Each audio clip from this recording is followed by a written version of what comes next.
अगर Daryl strawberry की इतनी बड़ी बाल्टी सूख सकती है तो आपकी बाल्टी का क्या होगा? इस बारे में सोचें। स्ट्रॉबेरी एक वेतन से दूसरे वेतन तक जीता था। आपकी स्थिति कैसी है? स्ट्रॉबेरी ने इस तरह का काम किया था मानो उसके बाल्टी ढोने वाले दिन कभी खत्म नहीं होंगे।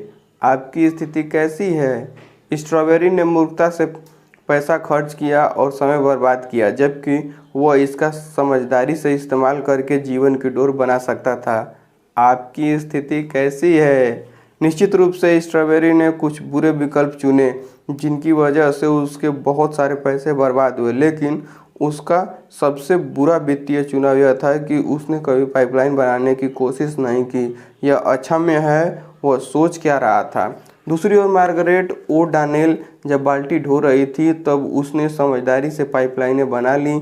जब उसके बाल्टी ढोने वाले दिन खत्म हुए तब भी उसकी पाइपलाइनें काम करती रही और पैसा बहकर उसके पास आता रहा।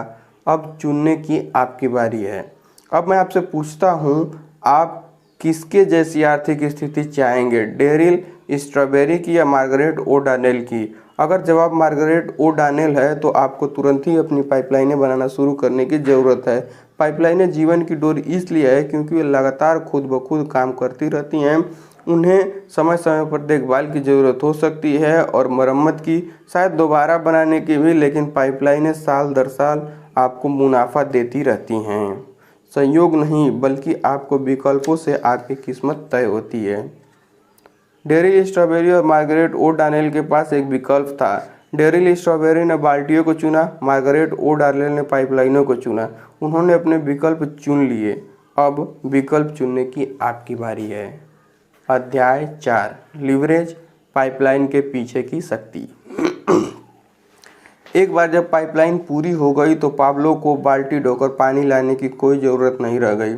पानी बहता रहता था, चाहे वह काम करे न करे। यह तब भी बहता था जब वह खाना खाता था, यह तब भी बहता था जब वह सोता था, यह वीकेंड पर भी बहता रहता था जब वह खेलता था। गांव में जितना ज़्यादा पानी बहकर आता था उतना ही ज़्यादा पैसा बहकर पाब्लो की जेब में आ जाता था। The parable of the pipeline से। लीवरेज एक जबरदस्त अवधारणा है, सभ्यता को बदलने वाली अवधारणा। वास्तव में लीवरेज के बिना इस समय पुस्तक अपने हाथों में नहीं होती। मुझे अपनी बात स्पष्ट करने दें। 1440 में योहानस गुटेनबर्ग नामक एक युवा जर्मन उद्यमी ने वाइन प्रेस को विश्व की पहली वाणिज्यिक प्रिंटिंग प्रेस में बदल दिया। उन्होंने गुटेनबर्ग बाइबल की 180 प्रतियां छापी और कुछ ही दिनों में वे सभी बिक गईं। गुटेनबर्ग की प्रिंटिंग प्रेस तुरंत सफल हो गई। कुछ ही दशकों में पूरे यूरोप में प्रिंटिंग प्रेसें कुकुरमुत्तों की तरह उग गई। 16वीं शताब्दी के मध्य तक यूरोप में 80 लाख पुस्तकें छप चुकी थी, जो पिछले हजारों सालों में प्रकाशित पुस्तकों से 10 गुना ज़्यादा संख्या थी। बाल्टी ढोने वालों की पुस्तकें बनाम पाइपलाइन निर्माताओं की पुस्तकें। गुटेनबर्ग प्रेस ने बाल्टियाँ ढोने वालों की पुस्तकों के पैराडाइम को तोड़ दिया। गुटेनबर्ग की प्रिंटिंग प्रेस के आने से पहले लेखक और मठवासी पुस्तकों की हाथ से नकल करते थे। हाथ से लिखकर पुस्तक तैयार करने में 1 या कई साल लग सकते थे। इसके अलावा वे इतनी महंगी होती थी कि सिर्फ राजघराने उन्हें खरीद सकते थे। गुटेनबर्ग ने इन सब को बदल दिया। प्रिंटिंग प्रेस में प्रिंटर जब एक बार मूवेबल टाइप सेट कर देता था तो इसके बाद वह आसानी से हजारों हुबहू प्रतियां छाप सकता था। प्रिंटिंग प्रेस ने प्रिंटर के समय और धन की लीवरेजिंग करके उसकी उत्पादकता को बहुत ज़्यादा बढ़ा दिया। बाल्टी ढोने वालों के पुस्तकों के मॉडल में प्रयास और परिणाम के बीच 1:1 का अनुपात होता है। 1 घंटे के प्रयास से 1 घंटे का परिणाम उत्पन्न होता है। अगर किसी लेखक को हाथ से 1 पेज नकल करने में 1 दिन लगता है तो 100 पेज की पुस्तक लिखने में उसे 100 दिन लगेंगे। प्रिंटिंग प्रेस का आगमन, पाइपलाइन बनाने वाला मॉडल। आइए मान लेते हैं कि 16वीं सदी के प्रिंटर को 1 पेज की टाइप सेटिंग करने में 1 दिन लगता है, तो दिन खत्म होने तक वह केवल 1 प्रिंटर प्रूफ कॉपी ही तैयार कर सकता है। लेकिन जरा देखें कि दूसरे दिन क्या हुआ। प्रिंटर काम पर आया और उसने 100 प्रतियां छाप दी। दूसरे शब्दों में प्रिंटर 2 ही दिनों में इतना उत्पादन कर सकता है जिसमें लेखक को 100 दिन का समय लग जाता है। यही लीवरेज की शक्ति है। पाइपलाइन निर्माता मॉडल में प्रयास और परिणाम का आपसी अनुपात अब 1:1 का नहीं रह जाता है। जब हम लीवरेज का इस्तेमाल करते हैं तो प्रयास उतना ही रहता है, लेकिन परिणाम 100 गुना ज़्यादा हो सकता है, 1000 गुना भी, या मिलियनों गुना भी। 2 प्रकार का लीवरेज, समय और धन। लीवरेज का मूल शब्द लीवर एक पुराने फ्रांसीसी शब्द से आया है जिसका मतलब है ज़्यादा हल्का बनाना। जो लीवरेज की शक्ति का सही वर्णन है, लीवर का उपयोग करके किसी बड़े बोझ को इतना हल्का बनाया जा सकता है कि कोई बच्चा भी इसे आसानी से हिला सकता है। जब हम समय और धन के क्षेत्र में लीवरेज के सिद्धांत का इस्तेमाल करते हैं तो यही चीज़ होती है, परिणाम कई गुना बढ़ जाते हैं। मिसाल के तौर पर समय की लीवरेजिंग के प्रकरण में 1 घंटे के प्रयास का परिणाम 100 घंटों का उत्पादन हो सकता है। 1 सप्ताह के काम का परिणाम 1 साल का उत्पादन हो सकता है। पैसे की लीवरेजिंग के प्रकरण में हर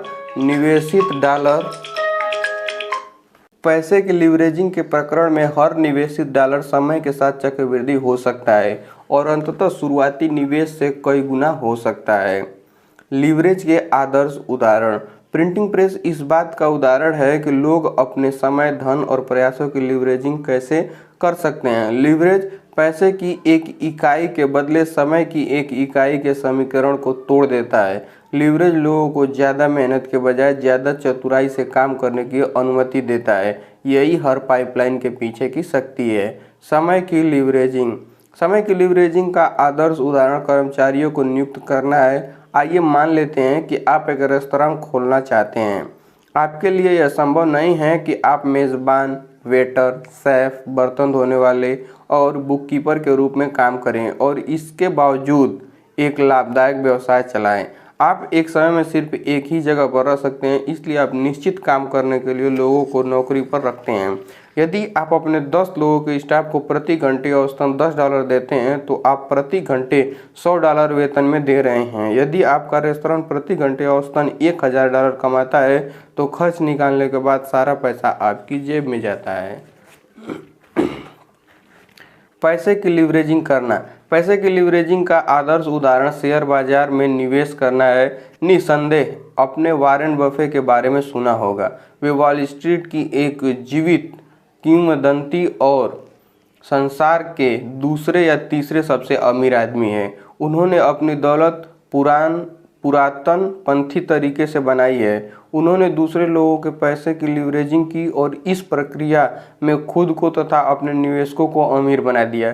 कितने अमीर, इसकी जांच कर ले। यदि आप 1965 में बफे की कंपनी बर्कशायर हैथवे के शेयरों में $10,000 का निवेश करते और इसे साल दर साल बढ़ने देते तो 1998 तक आपके निवेश का मूल्य अपने दिल को संभालने $51 मिलियन होता।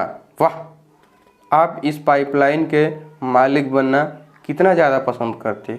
35 साल पहले बर्कशायर हैथवे का एक शेयर सिर्फ $19 में मिलता था। 1998 के अंत तक वह एक शेयर $70,000 में मिलता है, जिसका मतलब है कि आप अगर 1965 में $300 का निवेश करते तो आज आप $1 मिलियन के मालिक होते। अविश्वसनीय। पाइपलाइनें बनाने लायक हैं।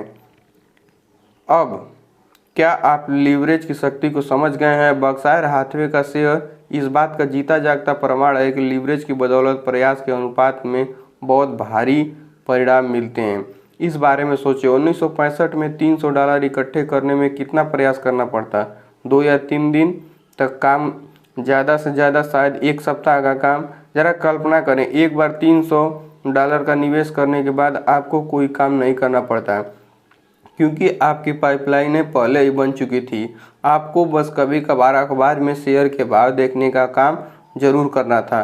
खुद से पूछें, क्या यह बेहतरीन नहीं होता अगर आप अंगुली उठाए बिना भी $300 को $1 मिलियन में बदल सकते? क्या आप देख सकते हैं कि लीवरेज का समझदारी भरा इस्तेमाल किस तरह थोड़े से पैसे या थोड़े से समय को 1000 गुना बढ़ा सकता है? क्या ऐसी प्रणाली खोजने में समझदारी नज़र नहीं आती जिसके जरिए आप $1 को $100 में बदल सकते? या 1 घंटे को 100 घंटों में? क्या यह बेहतरीन नहीं रहेगा कि आप एक बार काम करें और बाकी का काम लीवरेज को करने दें? दोस्तों, अगर आप लीवरेज के लाभों का आनंद लेना चाहते हैं तो आपको भी वह करने की ज़रूरत है कि पाब्लो और वॉरेन बफेट जैसे पाइपलाइन निर्माताओं ने किया। अपने समय और धन की लीवरेजिंग करने की प्रणाली आज ही खोजें और आने वाले कल में एक बड़े पुरस्कार का आनंद लें। अध्याय 5, पैसे का लीवरेज। पाम बीच पाइपलाइन। जरा सोचो, पाब्लो ने आगे कहा, हम उन पाइपलाइनों से गुजरने वाले 1 गैलन पानी के बदले में थोड़े पैसे ले सकते हैं। पाइपलाइनों से जितना ज़्यादा पानी बहेगा, हमारी जेब में भी उतना ही ज़्यादा पैसा बहकर आ जाएगा। मैंने जो पाइपलाइन बनाई है वह सपने का अंत नहीं है, यह तो सिर्फ शुरुआत है। The parable of the pipeline से एक कहानी है कि चीन का एक प्राचीन सम्राट शतरंज नामक एक नए खेल से प्रेम करने लगा। सम्राट ने शतरंज इजाद करने वाले को पुरस्कार देने का निर्णय लिया। उसने आविष्कारक को शाही महल में तलब किया और अदालत के सामने घोषणा की कि आविष्कार की एक इच्छा पूरी की जाए। मैं सम्मानित हूँ, महामहिम आविष्कारक विनम्रता से बुदबुदाया। मेरी इच्छा यह है कि आप मुझे चावल का 1 दाना दे दें। बस चावल का 1 दाना? हैरान सम्राट ने पूछा। देखिए, शतरंज की बिसात के पहले चौखाने के लिए सिर्फ 1 दाना, आविष्कारक ने कहा। फिर दूसरे चौखाने के लिए उसे दोगुना करके 2 दाने कर दें, तीसरे चौखाने के लिए 4 दाने, और तब तक जब तक कि चावल का अकेला दाना शतरंज की बिसात के सभी चौखानों में दोगुना हो जाए। बस मेरी इतनी ही इच्छा है। सम्राट बहुत खुश हुआ। मुझे इतने सस्ते में इतना अद्भुत खेल मिल रहा है, मेरे पूर्वज आज मुझे देखकर मुस्कुरा रहे होंगे। मंजूर है, सम्राट चिल्लाया। शतरंज की बिसात बिछाओ और यहाँ मौजूद हर व्यक्ति को हमारे अनुबंध का गवाह बनने दो। पूरा दरबार शतरंज की बिसात के चारों ओर इकट्ठा हो गया। रसोई का सेवक चावल का आधा किलो का थैला लेकर आया और इसे आविष्कारक को थमा दिया। आविष्कारक बैग को खोलते समय मुस्कुराया। आविष्कारक ने सेवक से कहा, मेरा सुझाव है कि आप किचन जाकर थोड़ा ज़्यादा बड़ा थैला लाएं। यह सुनकर पूरा दरबार जोर जोर से हंसने लगा। सबको लगा कि वह मजाक कर रहा था। इसके बाद आविष्कारक बोर्ड पर चावल के दाने रखने लगा और दानों की संख्या दोगुनी करता गया। देखने वाले हंसे और एक दूसरे को ठहाका लगाया।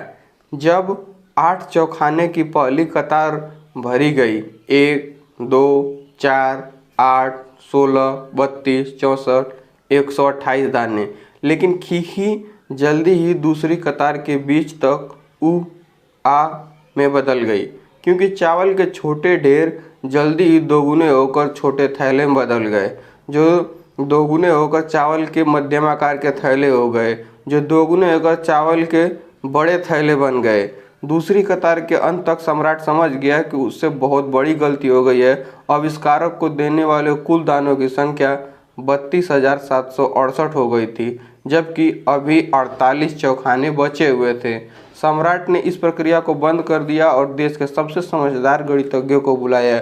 उन्होंने अपने अबाकस का सहारा लिया और स्लेट बोर्ड पर फटाफट निशान बनाए। काफ़ी माथापच्ची के बाद गणितज्ञ इस निष्कर्ष पर पहुँचे, अगर चावल का 1 दाना 64 खानों वाली शतरंज की बिसात के हर चौखाने पर दोगुना होता है तो आखिरी चौखाने में कुल 18 मिलियन ट्रिलियन चावल के दाने होंगे, जो संसार में उपलब्ध कुल चावल का 10 गुना है। सम्राट ने यह काम रोककर आविष्कारक के सामने एक ऐसा प्रस्ताव रखा जिससे वह इनकार नहीं कर सकता था।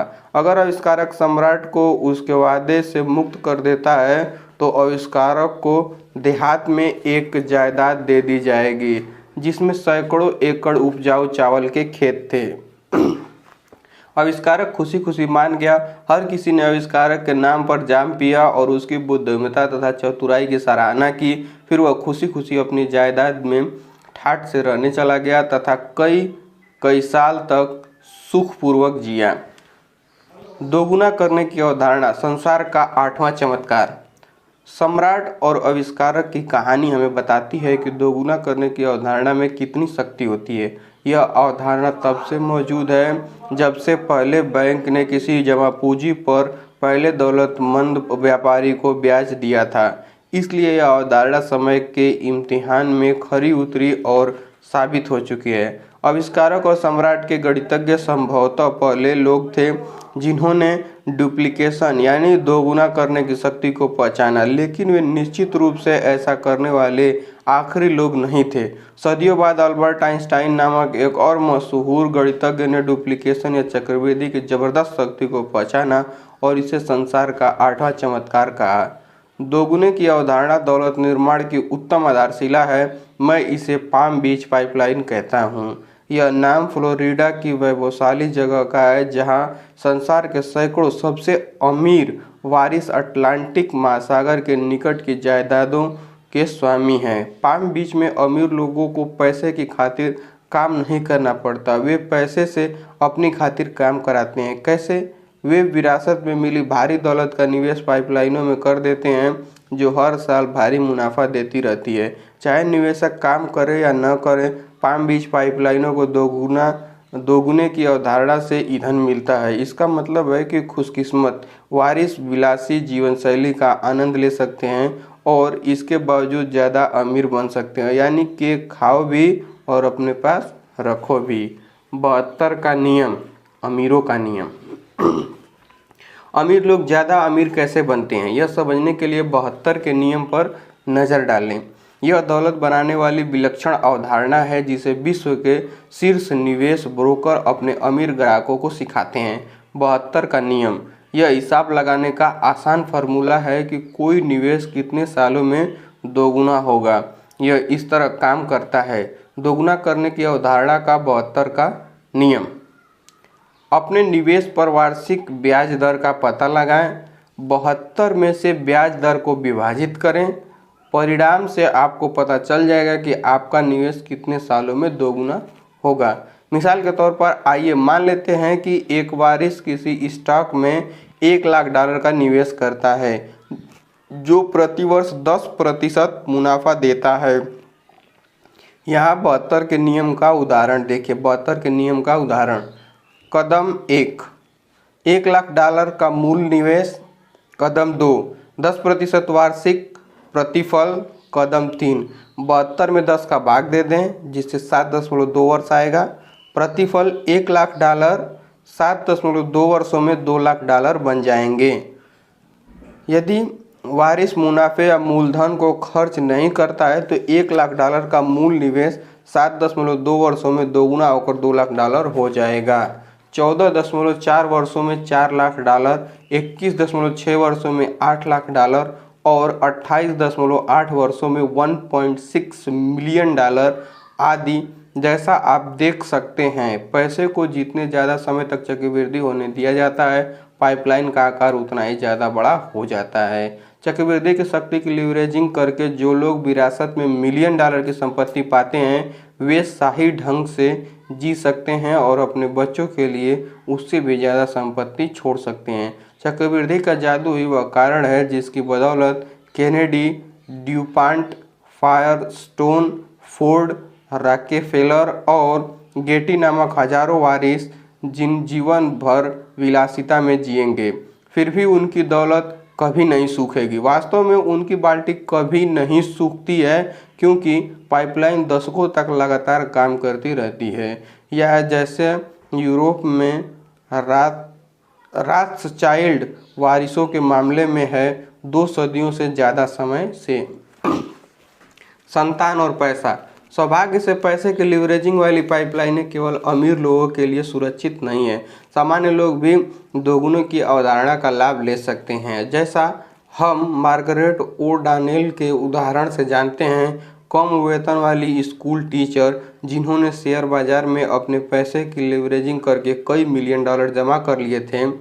तो सामान्य लोग अपने पैसे की लीवरेजिंग करके दीर्घकालीन पाइपलाइन कैसे बना सकते हैं?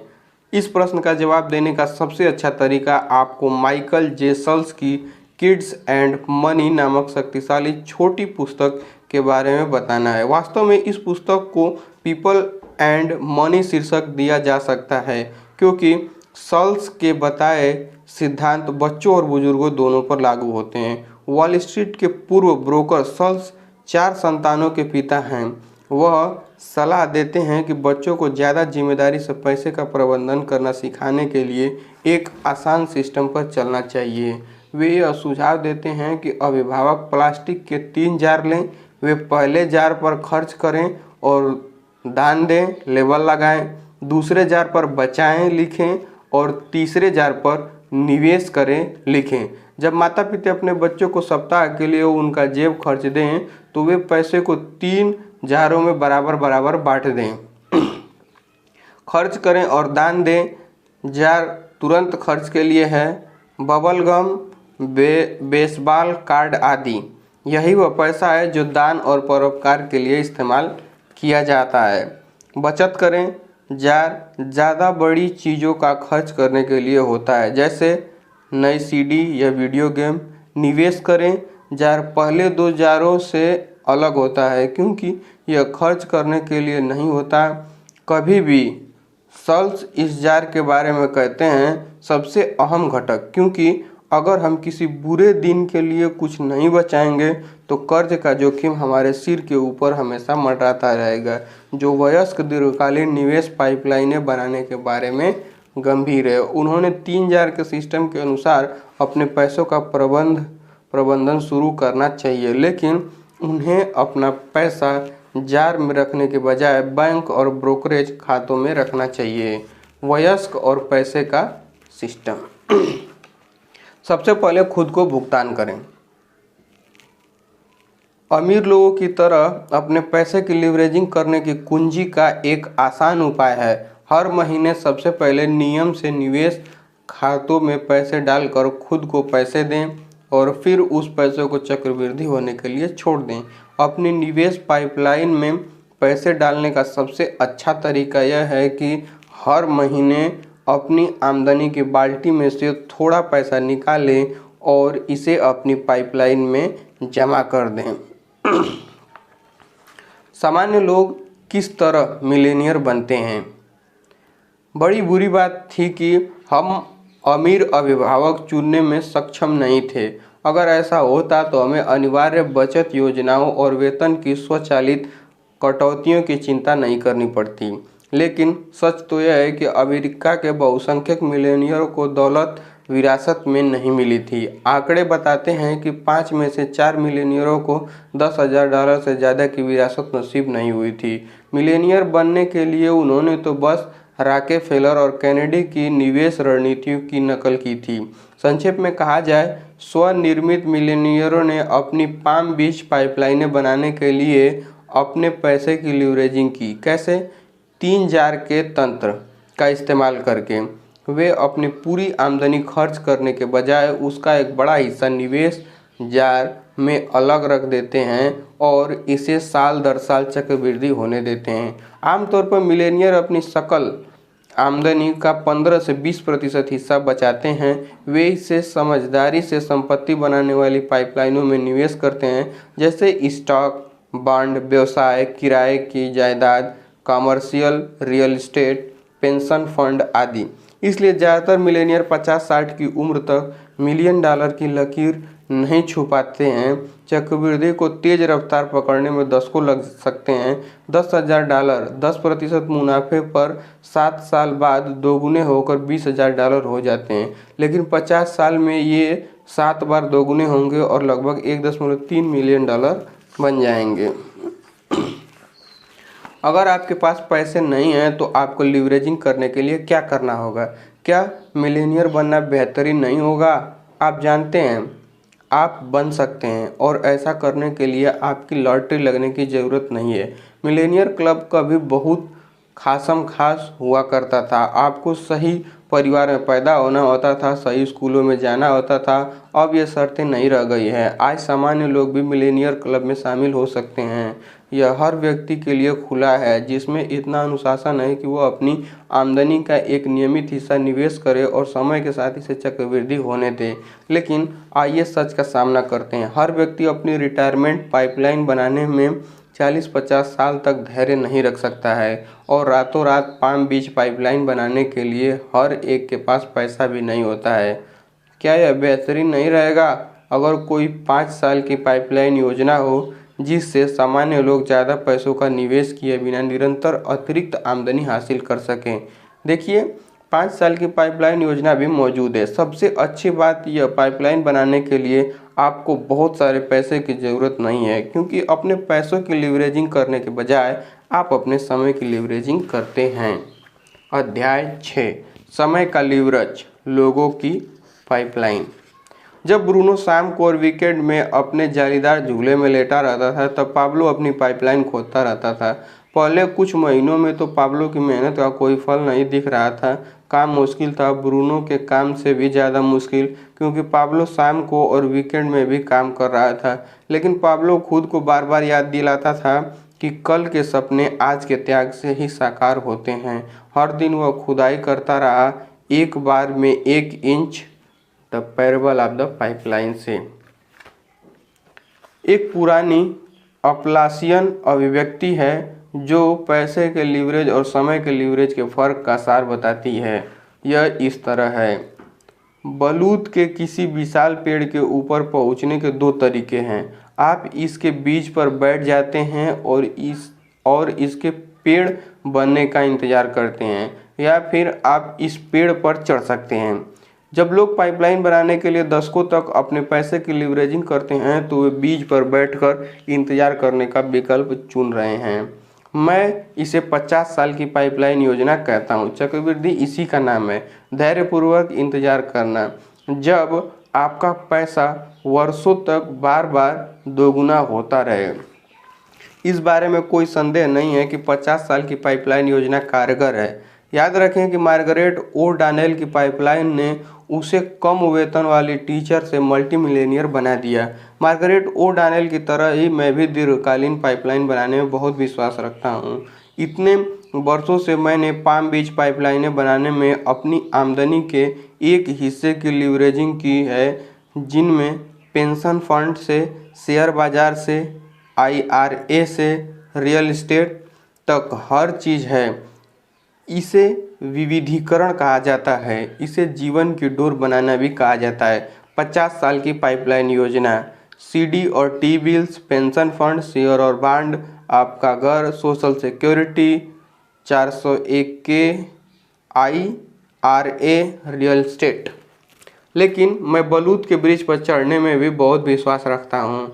मैं बलूत के पेड़ों पर चढ़ने को 5 साल की पाइपलाइन योजना कहता हूँ। इससे वही लक्ष्य हासिल होता है जो 50 साल की पाइपलाइन योजना से होता है, वित्तीय स्वतंत्रता और सुरक्षा। लेकिन इसमें केवल 10% समय लगता है। इसलिए मैंने कुछ तेज़ी से विकास कर रहे व्यवसाय बनाने में समय, धन और प्रयास लगाया है। पेड़ के शिखर पर पहुंचने के लिए 50 साल इंतजार करने के बजाय मैं ऐसा व्यवसाय बना सकता हूं जो मुझे 2 साल में, 5 साल में ही वहां पहुंचा देता है।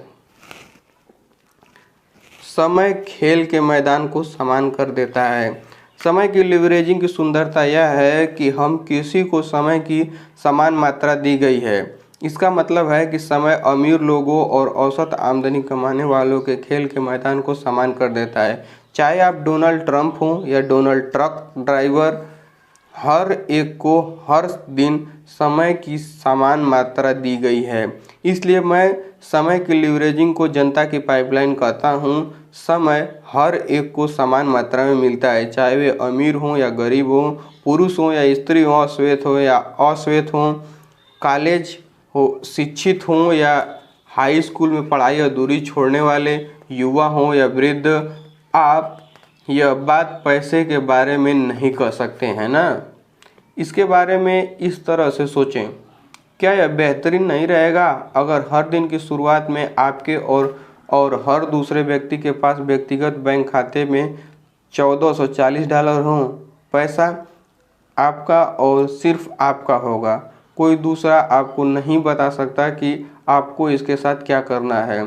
आप इसे खर्च कर सकते हैं, इसका निवेश कर सकते हैं, इसे उड़ा सकते हैं, इसे जला सकते हैं, इसका दान दे सकते हैं, इसकी लीवरेजिंग कर सकते हैं या इसे बर्बाद कर सकते हैं। यह जानते हुए कि अगली सुबह जब आप जागेंगे तो आपके खाते में एक बार फिर से $1440 होंगे। अगर हर व्यक्ति हर दिन की शुरुआत $1440 से कर सके तो संसार ज़्यादा बेहतर और न्यायपूर्ण हो जाएगा ना, है ना। लेकिन जैसा हम सभी अच्छी तरह जानते हैं ऐसा नहीं होता है। पैसों के मामले में जीवन न्यायपूर्ण नहीं है। कुछ लोग अपने मुंह में चांदी का चम्मच लेकर पैदा होते हैं, कुछ प्लास्टिक का चम्मच लेकर, जबकि कुछ के पास तो अपने खुद के अंगूठे के अलावा कुछ नहीं होता। न्यायपूर्ण शायद नहीं, लेकिन जैसा एक गीत में कहा गया है, यही जीवन है। हम हर दिन $1440 के बैंक खाते से शुरू नहीं कर सकते, यह तो पक्की बात है। जहाँ तक समय का सवाल है, यह एक अलग मसला है। हम सभी के पास हर दिन की शुरुआत में समय के खाते में 1440 मिनट होते हैं। एक दिन में 24 घंटे और हर घंटे में 60 मिनट। चूँकि हम सभी को समय की समान मात्रा मिलती है, इसलिए जो लोग वेतन से वेतन तक जीते हैं और जो लोग वित्तीय दृष्टि से स्वतंत्र होते हैं, उनमें फ़र्क बस इतना होता है कि वे अपने 1440 मिनट का कैसे इस्तेमाल करते हैं। आप जितना सोचते हैं आपके पास उससे ज़्यादा समय है। कुछ लोग अपनी पाइपलाइनें बनाने में टाल मटोल करते रहते हैं क्योंकि हाल फिलहाल यह मेरे लिए बुरा समय है। जानते हैं, हाल फिलहाल हर एक के लिए बुरा समय है। हम सभी तनावग्रस्त हैं, हम सभी व्यस्त हैं, हम सभी अपना दामन बचाने में लगे हैं और अप्रत्याशित आपातकालीन स्थितियों से जूझ रहे हैं। इन बुरे समयों के लिए एक शब्द है, इसे जीवन कहा जाता है। कुछ लोग एक्स, वाई या जेड करने के लिए आदर्श समय का इंतजार करने में अपना पूरा जीवन बर्बाद कर देते हैं। देखिए, वे इंतजार करते करते मर जाएंगे, क्योंकि आदर्श समय जैसी कोई चीज़ नहीं होती। अगर कोई आपसे कहे कि अगर आप साल में हर दिन 2 घंटे तक एक कोने में बैठकर बुनाई करें और इसके बदले में वो आपको $1 मिलियन देगा, तो आप बुनाई करने के लिए समय निकाल ही लेंगे, है ना। इससे कोई फ़र्क नहीं पड़ेगा कि खेलते समय आपके बेटे के हाथ में फ्रैक्चर हो गया है या आपकी कार ऑफिस के बाद चालू नहीं हुई। $1 मिलियन गंवाने के बजाय आप बुनाई करने के लिए 2 घंटे का समय निकाल लेंगे, चाहे समय आदर्श हो या न हो। हास्यकार आर्ट बुकवाल्ड ने इसे इस तरह कहा है, चाहे यह सबसे अच्छा समय हो या सबसे बुरा समय हो, यह इकलौता समय है जो हमें मिला है। अफसोस की बात यह है कि ज़्यादातर लोग समय का महत्व नहीं समझते हैं, खास तौर पर समय की छोटी मात्राओं का। हम मिनटों और घंटों के बजाय समय को दिनों, सप्ताहों और वर्षों में मापने के आदी होते हैं। हम सोमवार से शुक्रवार तक 9 से 5 तक काम करते हैं। हम मासिक कैलेंडर के अनुसार अपने जीवन की योजना बनाते हैं। हम अपने जन्मदिन और सालगिरह साल में एक बार मनाते हैं। लेकिन समय के बारे में अद्भुत चीज़ यह है कि हर दिन कुछ मिनट यहाँ और कुछ मिनट वहाँ मिलकर बहुत बड़े कालखंड बन सकते हैं। मिसाल के तौर पर, क्या आप जानते हैं कि सामान्य व्यक्ति अपने जीवन काल में खाने में कितना समय खर्च करता है? आपका अंदाज़ा क्या है? 1 साल, 2 साल? जवाब है 6 साल। क्या यह आश्चर्यजनक नहीं है? कुछ अन्य छोटे दैनिक काम हैं जो मिलकर भारी कालखंड बन जाते हैं। कुल समय जो हम अपने जीवन काल में छोटे दैनिक कामों में खर्च करते हैं: 6 साल खाना, 5 साल लाइन में इंतज़ार करना, 4 साल मकान साफ करना, 3 साल भोजन तैयार करना, 2 साल फ़ोन कॉल का जवाब देने की कोशिश करना, 1 साल गुम चीज़ों को खोजना, 8 महीने जंक मेल खोलना, 6 महीने लाल बत्ती पर रुकना। मेरी तालिका के अनुसार यह पूरे जीवन में लगभग 22 साल का समय है। इससे यह साबित होता है कि 15 मिनट यहाँ, आधा घंटा वहाँ, 2 घंटे वहाँ मिलकर बहुत बड़े कालखंड बन सकते हैं। कुछ घंटे कुछ महीनों में बदल सकते हैं। जरा एक पल के लिए सोचें कि हम अपने जीवन में क्या हासिल कर सकते हैं अगर हम हर शाम को 2 घंटे और वीकेंड के दौरान कोई उद्देश्यपूर्ण चीज़ करने में समय लगाएं। और जैसे पाइपलाइन बनाना, अगर आप हर कामकाजी दिन में 2 घंटे अलग रख दें, मान लेते हैं सुबह काम के पहले 1 घंटा और शाम को 1 घंटा, फिर शनिवार तथा रविवार को 3 और घंटे, तो आप अपनी एक सप्ताह की दिनचर्या में उत्पादक समय के 16 घंटे जोड़ सकते हैं।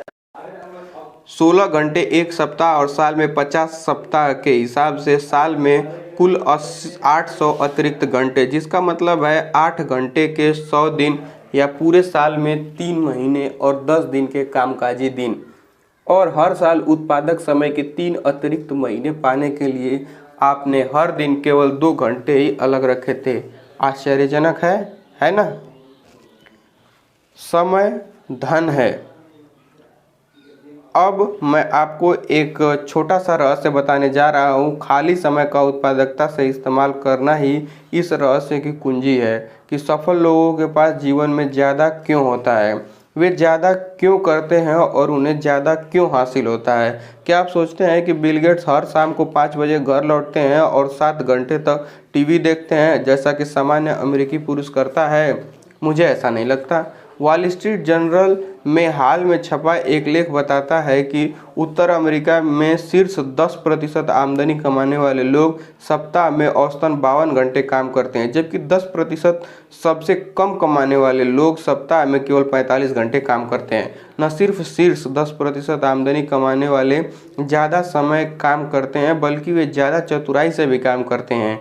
दूसरे शब्दों में, वे अपने समय की अदला बदली डॉलरों से नहीं करते। ऐसा नहीं हो सकता कि आप किसी कन्वीनियंस स्टोर में जाएं और माइकल जॉर्डन को काउंटर के पीछे ग्राहकों को लॉटरी टिकट तथा बियर के क्वार्ट बेचते देखें। कामकाज के हर क्षेत्र में सफल लोग अपने समय को महत्व देते हैं और वे अपने समय की लीवरेजिंग करने के हर अवसर की तलाश करते रहते हैं। बर्बाद मत करो, कभी मत रखो। लोग अक्सर मुझसे पूछते हैं कि जब इस समय सब कुछ अच्छा और सही चल रहा है तो वे पाइपलाइन बनाने में समय और प्रयास क्यों लगाएं। वे कहते हैं कि ऑफिस में मेहनत भरे दिन के बाद उन्हें आराम करने का पूरा हक है। वे सोफे पर पसरकर और सोने तक टीवी देखकर खुद को पुरस्कार देते हैं। वे मुझसे कहते हैं जिंदगी अच्छी तरह चल रही है, अच्छी नौकरी मिली है, बैंक में कुछ पैसे हैं, बच्चे स्कूल में अच्छा प्रदर्शन कर रहे हैं, ज़्यादा मेहनत करने की ज़रूरत नहीं है। मैं उनसे कहता हूं कि जब चीज़ें बेहतरीन हो रही है तभी अपनी पाइपलाइन बनाने का समय होता है। इससे बेहतर समय दूसरा नहीं होता है। क्यों? क्योंकि जब परिस्थितियां बदलती हैं तो हो सकता है कि तब तक बहुत ज़्यादा देर हो जाए। फिर मैं उन्हें पुराना मजाक सुनाता हूँ। एक आदमी एक शानदार होटल की 30वीं मंजिल पर खड़ा होकर मैनहट्टन के सेंट्रल पार्क को देखना चाहता था। उसने शेड हटाए और नज़ारे का आनंद लेने के लिए खिड़की खोली। जब उसने खिड़की के बाहर झाँका तो वह चौंक गया कि एक आदमी ऊपर से नीचे गिर रहा था और उसकी खिड़की के पास से नीचे जा रहा था। उसने गिरते आदमी से पूछा, कैसे हो? अच्छी तरह से हूँ अब तक, जवाब मिला। मुद्दे की बात यह है कि इस संसार में बहुत से बाल्टी ढोने वाले हैं जो अच्छी तरह से हैं अब तक, लेकिन वे इस मुक्त गिरने की अवस्था में हमेशा नहीं रह सकते। जब तक लोग डॉलर के बदले समय की अदला बदली करते हैं तब तक उनके जीवन में कोई सुरक्षा जाल नहीं होता है। क्यों? क्योंकि जब वे बीमारी या चोट या छंटनी की वजह से समय नहीं दे पाएंगे तो उनका वेतन रुक जाएगा। बाल्टी ढोने वालों के लिए वेतन न मिलने का मतलब है कोई सुरक्षा नहीं। चींटी और तिलचट्टे की कहानी। जब मैं यह लिख रहा हूँ तो वक्ता आत्मविश्वास काफ़ी ऊपर है। बेरोजगारी कम है, आमदनी बढ़ रही है, मकानों की बिक्री रिकॉर्ड स्तर पर है, कारें धड़ाधड़ बिक रही है, बहुत सारे लोग अच्छा प्रदर्शन कर रहे हैं अब तक। लेकिन हमें अब तक को हमेशा मानने की गलती के जाल में नहीं फंसना चाहिए। हर कोई जानता है कि जीवन चक्रों में चलता है। अर्थव्यवस्था भी हाल फिलहाल कारोबारी चक्र इसके शिखर के करीब है। आपका व्यक्तिगत जीवन चक्र भी उच्चतम शिखर पर हो सकता है, लेकिन जो ऊपर जाता है उसे नीचे आना ही होगा। और जब लोग नीचे आने लगते हैं तो उनमें से कुछ लोग कुछ कठोर वास्तविकताओं से टकराएंगे। छटनी, करियर में बदलाव, क्रेडिट कार्ड कर्ज, आपातकालीन बीमारियां, बुजुर्ग अभिभावकों के लिए नर्सिंग होम केयर। चतुर लोग समझते हैं कि उनके घोंसले में पंख लगाने का सबसे अच्छा समय तभी होता है जब कारोबार तेजी पर हो। चतुर लोग मंदी शुरू होने के बाद नहीं, बल्कि उससे पहले ही सुरक्षा जाल बना लेते हैं। इसलिए मैं लोगों से कहता हूं कि उनकी पाइपलाइनें बनाने का सर्वश्रेष्ठ समय आज है, तब नहीं जब अर्थव्यवस्था ढलान पर फिसलने लगे। यह चींटी और तिलचट्टे के किस्से जैसी है। चींटी पाइपलाइन निर्माता थी। वह अपने गर्मी के दिनों के एक हिस्से में आने वाले जाड़ों के लिए अनाज इकट्ठा करती थी। वह गर्मी में भी आनंद लेती थी, लेकिन वह इतनी समझदार थी कि अपनी पाइपलाइन बनाने में थोड़ा समय लगाती थी। दूसरी तरफ तिलचट्टा पानी ढोने वाला था। वह पैसे मिलते ही पूरा खर्च कर देता था और अपना सारा समय धूप में खेलने में बर्बाद कर देता था। वह आने वाले जाड़े को नज़रअंदाज कर देता था। जब कपकपाने वाला जाड़ा आया तो उसके पास कोई पाइपलाइन तैयार नहीं थी और वह भूखों मर गया। मुझे अभी भुगतान दो या मुझे बाद में भुगतान दो। क्या आपको मशहूर विज्ञापन का यह वाक्य याद है? मुझे अभी भुगतान दो या मुझे बाद में भुगतान दो। यही बात पाइपलाइन बनाने के बारे में कही जा सकती है। आप आज पाइपलाइन बनाने में अपने थोड़े समय और धनराशि का निवेश करें। अभी थोड़ा भुगतान कर सकते हैं या फिर आप जब 60 और 70 के पार हो जाते हैं तब एक छोटे सोशल सिक्योरिटी चेक पर जिंदा रहने की कोशिश करके बाद में भुगतान कर सकते हैं। ज़रा सोचें, अगर आपकी पाइपलाइनें तैयार हैं तो बाद में भुगतान करने के बजाय आपको बाद में इसका भुगतान मिलेगा। क्या विचार है? समय का लीवरेज, लोगों की पाइपलाइन। याद रखें, समय खेल के मैदान को समान कर देता है। हम सभी के पास लीवरेज करने के लिए धन की समान मात्रा नहीं होती है, लेकिन हम सभी के पास समय की समान मात्रा होती है। अपनी फुर्सत के थोड़े से समय की समझदारी से लीवरेजिंग करके आप एक ऐसी पाइपलाइन बना सकते हो जो बरसों तक पैसे देती रहेगी। हम खुशकिस्मत हैं जो एक ऐसे युग में रह रहे हैं जब लगभग हर व्यक्ति पाइपलाइन बनाने के लिए अपने समय की लीवरेजिंग कर सकता है। मामला हमेशा ऐसा नहीं था। 20वीं सदी के मोड़ पर सिर्फ अमीर लोगों के पास अपने समय की लीवरेजिंग करने की विलासिता थी। 1890 में बहुसंख्यक लोग मजदूर थे और हर दिन 10 घंटे काम करते थे। वे जिंदा रहने की कोशिश में इतने ज़्यादा व्यस्त थे कि लीवरेज के बारे में सोच भी नहीं सकते थे।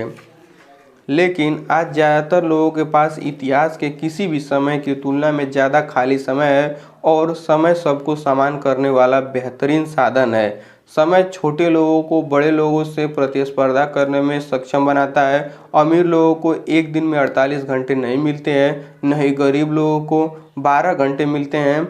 उन दोनों को समय की समान मात्रा मिलती है। एक दिन में 24 घंटे, एक सप्ताह में 7 दिन, एक साल में 365 दिन। समय की लीवरेजिंग का इतिहास में सबसे महान साधन। आज पाइपलाइनें अमीरों को बपौती नहीं रह गई हैं। कोई भी थोड़े से समय और बहुत सारी प्रेरणा के साथ 2 से 5 साल में जनता की पाइपलाइन बनाने के लिए अपने समय की लीवरेजिंग कर सकता है, जो वर्षों तक बहेंगी या शायद दशकों तक भी। वास्तव में समय की लीवरेजिंग का संसार के इतिहास में सबसे महान साधन हमारी उंगलियों पर है। इसी वक्त समय की लीवरेजिंग के इस साधन ने इतने कम समय में इतने ज़्यादा मिलेनियर उत्पन्न कर दिए हैं जितना इतिहास में पहले कभी नहीं हुआ।